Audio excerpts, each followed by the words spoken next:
আসসালামু আলাইকুম সম্মানিত দর্শক, আজকে আপনাদের কাছে সৌদি আরবের 5টি অজানা ঘটনা শেয়ার করব। সুতরাং আজকের এই ভিডিওর অত্যন্ত গুরুত্বপূর্ণ তথ্যগুলো বিস্তারিত জানতে আমাদের ভিডিও জুড়ে থাকার বিশেষ অনুরোধ রইল। এবার বিস্তারিত। নারীদের জন্য বিশ্বের সবচেয়ে রক্ষণশীল দেশগুলোর একটি সৌদি আরবে নারীরা এবার এমন একটি অধিকার পেতে যাচ্ছেন যেটা তারা উদযাপন করতেই পারেন। দেশটিতে নারীর গাড়ি চালানোর উপর যে নিষেধাজ্ঞা ছিল সেটি তুলে নেওয়া হয়েছে। ফলে তারা খুব শীঘ্রই গাড়ি নিয়ে রাস্তায় নেমে পড়তে পারবেন। ফলে সৌদি নারীরা এখন যেগুলো করতে পারেন, হলে গিয়ে সিনেমা দেখতে পারেন, খেলা দেখতে পারেন স্টেডিয়ামে গিয়ে, এবং পারেন গাড়ি চালাতে।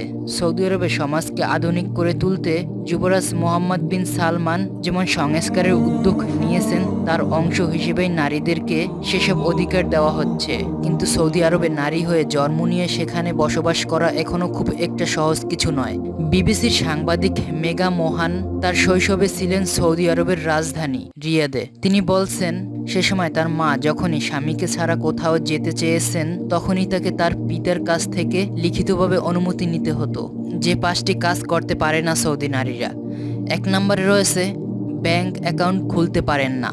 একজন নারী হয়তো গাড়ি চালাতে পারবেন, কিন্তু সেটি কিনতে পারবেন না। পরিবারের পুরুষ অভিভাবককে অনুমতি ছাড়া একজন নারী এখনও তার নিজের কোনো ব্যাংক অ্যাকাউন্ট খুলতে পারেন না।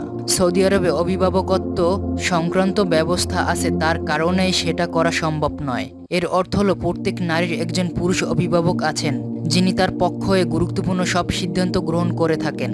2 নম্বরে রয়েছে পাসপোর্ট নিতে পারেন না অথবা বিদেশে যেতে পারেন না।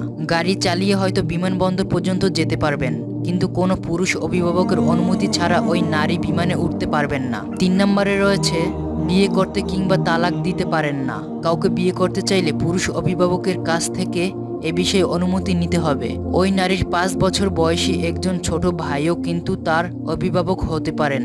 ওই বিয়ে যদি ঠিকমতো চলতে না থাকে তখন কি হবে? বিবাহ বিচ্ছেদ যা তালাকের জন্য ওই নারীকে তার স্বামীর অনুমতি নিতে হবে। 4 নম্বরে রয়েছে কোনো পুরুষ বন্ধুর সাথে বসে কফি খেতে পারবেন না।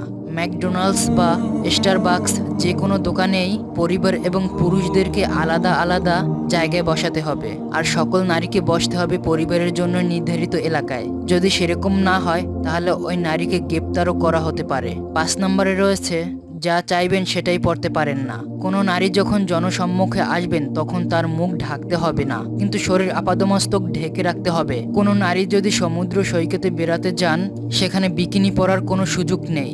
মনে রাখতে হবে যে সৌদি আরবে গড় তাপমাত্রা 45 ডিগ্রি সেলসিয়াস। তবে একটা জিনিস বলে রাখা ভালো, সৌদি আরবে কোনো নারী হয়তো এখনো ওই কাজগুলো করেছেন। আর কোনো নারী যদি বিদেশি হন কিংবা খুব বেশি ধনী হন, তাহলে তার পক্ষে এসব আইন ভঙ্গ করা সহজ।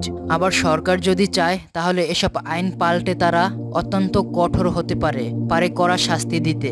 তাই নারীরা যদিও খুব শীঘ্রই রাস্তায় গাড়ি চালাতে পারবেন, তারপরও সৌদি আরব পুরুষদের একটি দেশ।